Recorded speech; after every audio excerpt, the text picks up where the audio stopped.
The Miami Dolphins had the opportunity to gain back the 1 seed they lost because they were sitting at home while the Ravens won in overtime.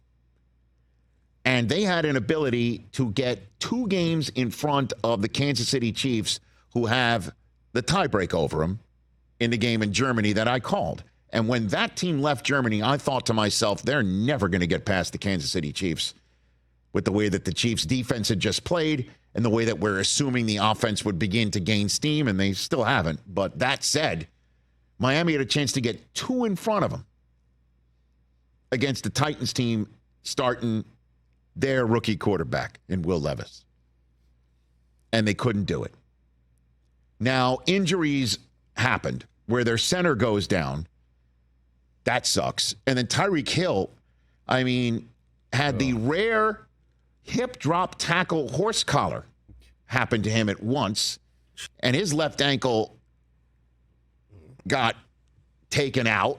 And then he's standing there from the 3-minute mark of the first quarter with a wrap around his left ankle all the way through to the third quarter. And he came back in the game. And made 2 huge plays immediately. And the thing is, he had to do it.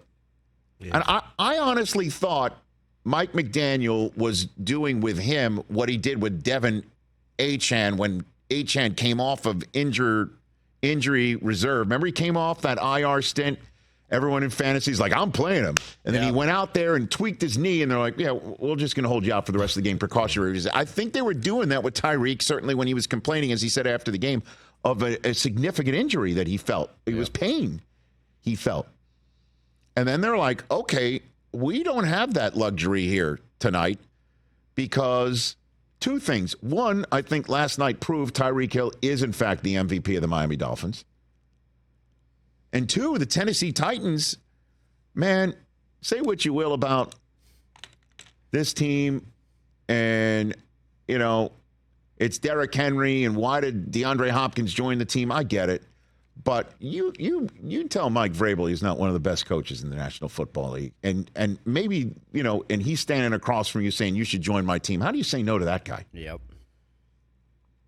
He is just incredible. They do not. Yeah, I know. They do not quit on him. No. And Will Levis starts making throws to DeAndre Hopkins, and they're staying in the game, and then create just 2 self-inflicted wounds, one after the other. A muffed punt in a tie game gives the Dolphins an easy touchdown from inside their own 10.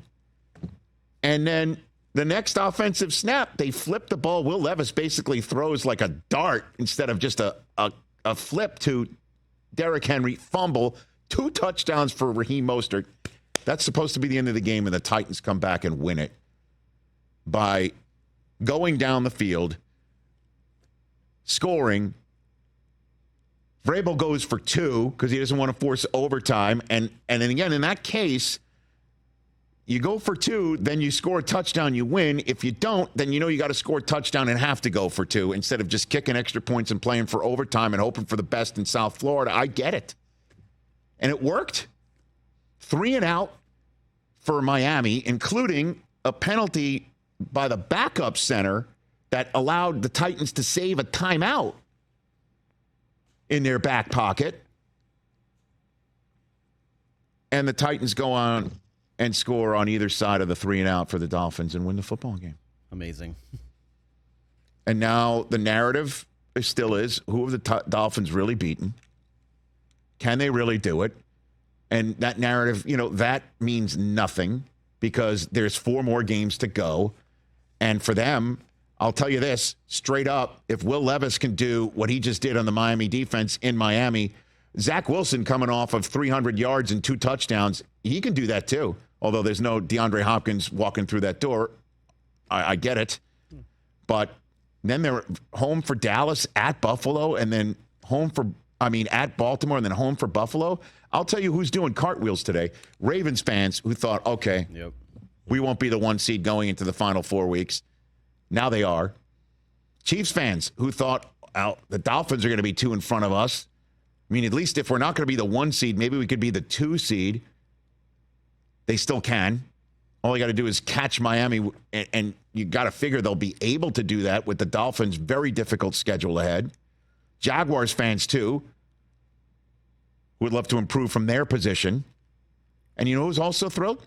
How about your 11 seed Buffalo Bills? Good night for them. Because all they got to do is have the Dolphins lose once in that stretch, and then win out themselves, or have the Dolphins lose once and then win, as I said, win out, because they would beat the Dolphins, have the same record as the Miami Dolphins. And that would be all she wrote. Am I reading this right? Yeah, you should read that right.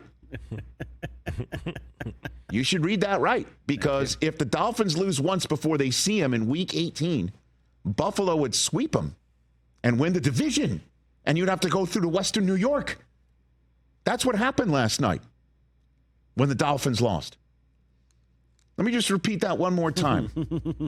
The Miami Dolphins, with 4 games to go, have a home date with the Jets and the Dallas Cowboys before going to Baltimore.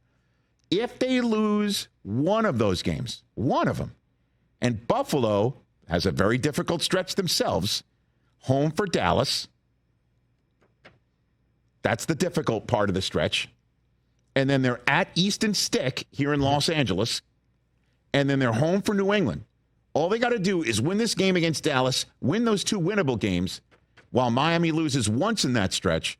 They go to Miami, win that football game. They are the AFC East champs.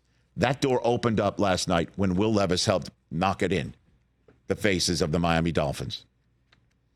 How about that? So when we went on Overreaction Monday and said the Buffalo Bills may be playing the best football in the entire AFC right now, how do you disagree with that? And how their season is totally the... You're like, well, they barely make the wild card. How about winning the division? Still alive. How about that? Let's go. Catch the Rich Eisen Show every single day on the Roku channel, 12 to 3 Eastern, for free.